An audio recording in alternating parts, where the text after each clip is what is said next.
E aí, pessoal, vamos continuar o nosso conteúdo de radioatividade, vendo mais algumas características desse fenômeno que é muito importante para a nossa vida. Um deles é o poder de penetração, ou seja, para que a gente se proteja dessas radiações, o que é preciso? Elas são muito maléficas? Elas vão até onde? O que é que vai nos proteger dela? Então vejamos. A partícula alfa, ela com uma simples folha de papel, ela já retém essa partícula. Partícula beta, já precisamos de uma coisa mais espessa. Então aí uma folhinha de chumbo de 2 milímetros retém. E a gama, ela é a mais penetrante. Nós já precisamos de algo bem mais espesso, como uma folha de chumbo de 6 centímetros. Bom, vamos aplicar essas características aí que a gente acabou de ver. Possui alto poder de penetração, podendo causar danos irreparáveis ao ser humano. Ou seja, qual daquelas três emissões teve o maior poder de penetração? Foi o gama, que aí está no número 3. São partículas leves, com carga elétrica negativa e massa desprezível. É a partícula beta, que ela é constituída do elétron, o 2. São ondas eletromagnéticas semelhantes aos raios-x, não possui carga elétrica nem massa, é a de maior poder de penetração. Gama, novamente, 3. São partículas pesadas de carga elétrica positiva que, ao incidirem sobre o corpo humano, causam apenas leves queimaduras. Ele está falando então de alfa. Temos então, respectivamente, a seguinte sequência: 3, 2, 3, 1. Alternativa D. Uma grandeza muito importante no estudo da radioatividade chama-se período de semidesintegração ou meia-vida. Como a própria palavra está dizendo, semi-metade, meia-metade. Corresponde a um tempo necessário para que uma amostra radioativa se reduza à metade. Esse tempo vai variar de elemento para elemento. Tem elementos que têm uma meia-vida de segundos, outros de minutos, outros de horas, de dias, de meses, de até anos. Então, tendo uma massa inicial, ela vai se reduzir após um determinado tempo à sua metade. Esse tempo chama-se meia-vida ou período de semidesintegração. Ela para por aí? Não. Essa amostra também vai se reduzir à metade novamente, já que a radiação é um processo contínuo.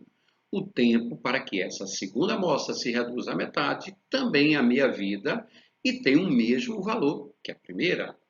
Essa terceira meia-vida agora também ela tem o mesmo valor que a anterior. E assim sucessivamente. Então, após um determinado tempo, a gente pode analisar a amostra que nos resta. Essa massa que resta após um certo tempo, ela é representada pela letrinha M e é calculada dividindo-se a massa inicial por 2 elevado a x. E quem é x? É a quantidade de meias-vidas que ocorreu até esse momento. Vamos ver uma aplicação?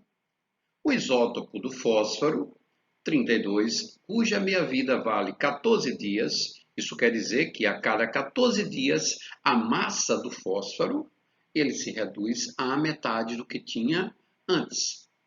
É usado em certos laboratórios no estudo de alguns processos que ocorrem dentro de células vivas.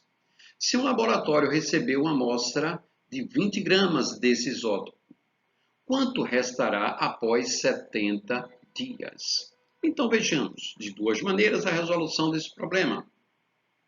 Ele diz que tem uma massa inicial de 20 gramas, que a meia-vida dele é 14 dias. Após 70 dias, quanto vai restar desses 20 gramas? Vamos ver? Substituindo na fórmula. Nós temos que massa que resta é a massa inicial dividido por 2 elevado a x. X é a quantidade de vezes que ela se reduziu à metade, ou seja, que ocorreram as nossas meias-vidas. Então, em 70 dias, quantas meias-vidas de 14 dias ocorrem? Então, vamos para a primeira expressão. Nosso tempo total, 70 dias. Quantas meias-vidas você tem?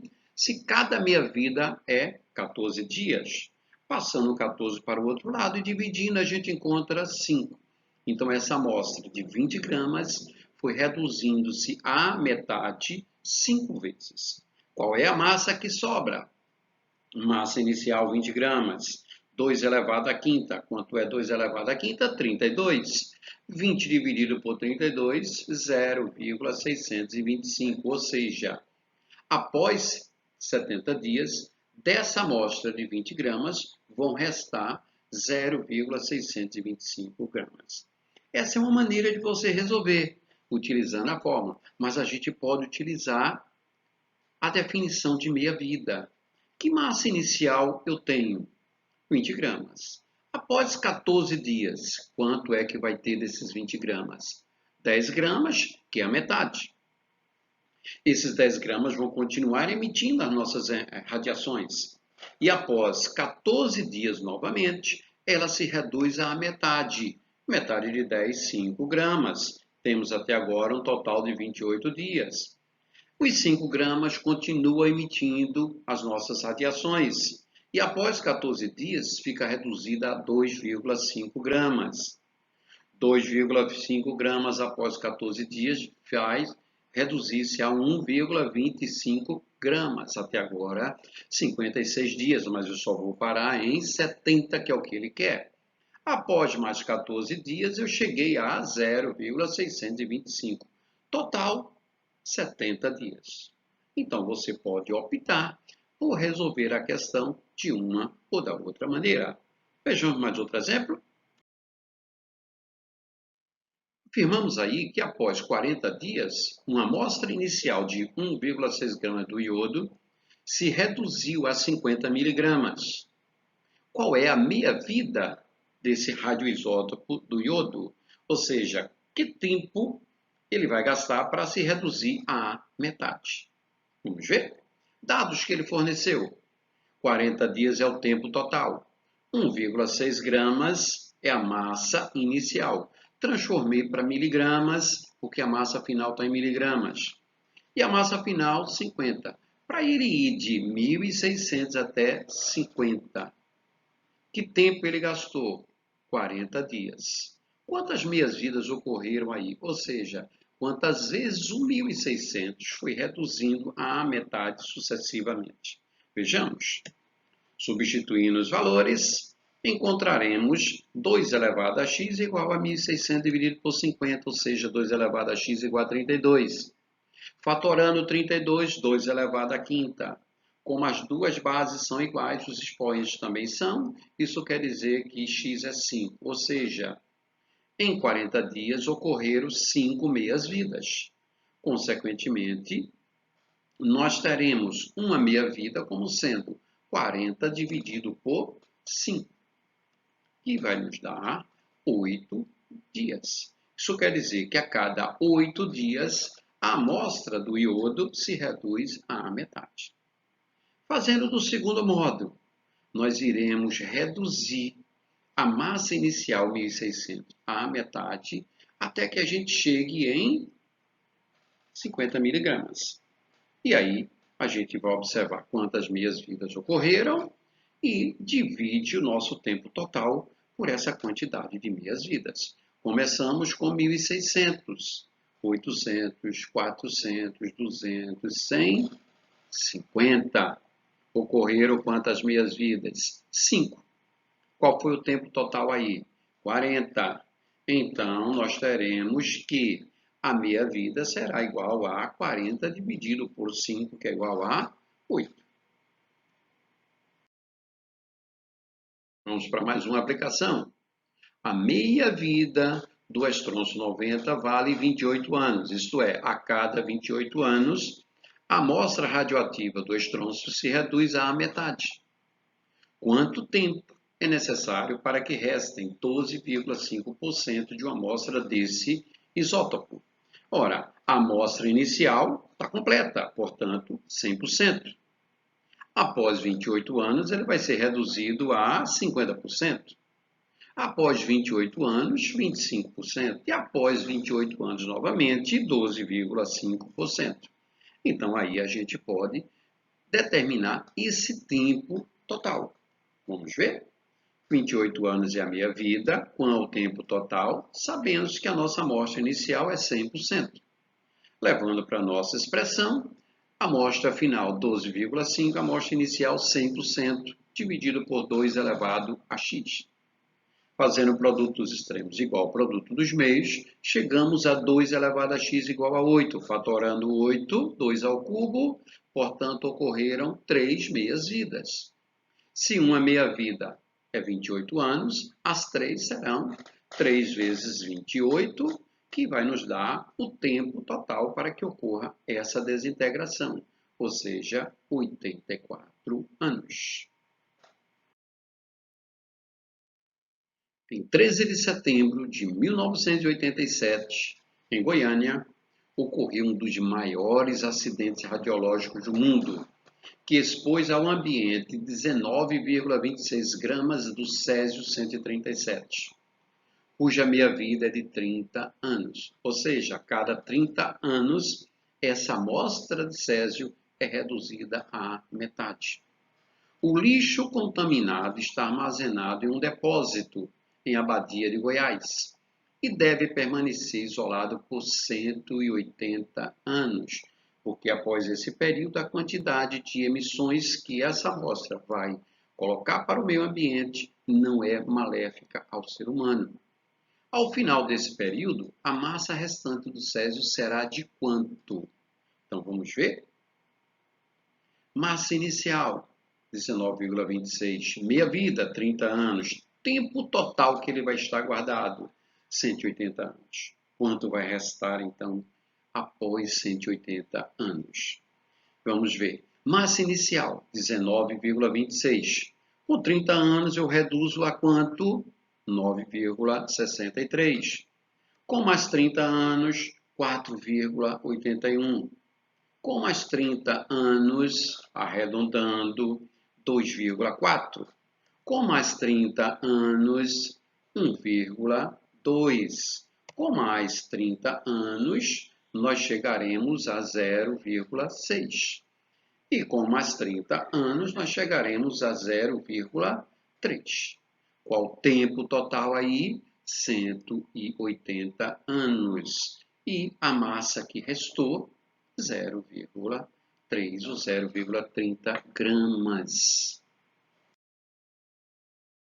Um radioisótopo muito importante é o carbono 14. Por quê? Vejamos através desse vídeo.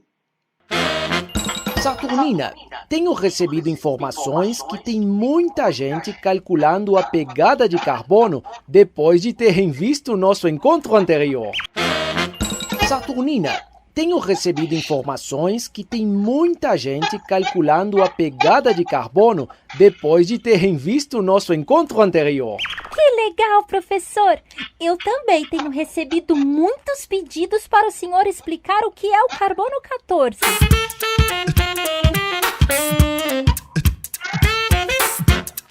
Carbono 14, Saturnina, é um isótopo radioativo instável. Xiii, complicado. Tem uma forma facilzinha do senhor explicar? Tem sim, Saturnina. A Terra recebe, além da luz do Sol, raios cósmicos que vêm do próprio Sol e do Universo. Quando esses raios atingem o gás carbônico que está no ar, eles transformam uma pequeníssima parte dele, 0,001% do total, em moléculas radioativas, o carbono 14. Como você já sabe, as plantas absorvem esse gás carbônico. Ah, a fotossíntese. Exatamente. E como comemos as plantas e animais que comeram plantas, todos os seres vivos acabam tendo um pouco de carbono 14 nos seus corpos. Mas o que tem de interessante nisso? É que quando os seres vivos morrem, as plantas param de fazer fotossíntese e os animais param de comer. O carbono normal que não tem radioatividade, fica igual para sempre. Mas o carbono 14 continua com a radioatividade, só que ela vai diminuindo com o tempo. A cada 5.730 anos, o carbono perde metade da sua radiação. Em 1947, o cientista americano Willard Libby, prêmio Nobel de Química, inventou o método da datação pelo carbono 14. Professor, o senhor pode dar algum exemplo? A idade das múmias egípcias é um bom exemplo. Os cientistas podem analisar pedaços de madeira dos sarcófagos onde elas foram encontradas. Descobrem então a idade da árvore desde que ela foi cortada. E por que não analisam direto a idade da múmia? Porque as múmias são embalsamadas. Embalsamadas? É um processo que os egípcios usavam para preservar os faraós. Depois de retirar a maioria dos órgãos internos e desidratar as células para combater as bactérias, os faraós eram enrolados com faixas de tecido de algodão. Professor, será que não pode dar uma desenroladinha na múmia para medir o carbono 14 dela? Não, Saturnina, ninguém se arrisca a fazer isso. A múmia pode esfarelar. Ui, que susto! Mas não se preocupe, Saturnina. Hoje a gente já pode ver direitinho como é a múmia debaixo do tecido, usando ressonância magnética. Estudando ciências, a gente aprende coisas interessantes, hein, professor? É, Saturnina, você viu como começou nossa história de hoje, não é? Veio do bombardeio cósmico do gás carbônico que está no ar. E acabou na idade da múmia. Na próxima, Saturnina, eu vou te contar o que acontece se a gente captura um gás e comprime ele. Mal posso esperar para saber. Bom, vamos aguardar agora a nossa próxima aula e continuar nossos estudos sobre a radioatividade com as suas aplicações no nosso cotidiano. E essa daí do carbono 14, a datação de fósseis, é uma delas. Até mais, turma!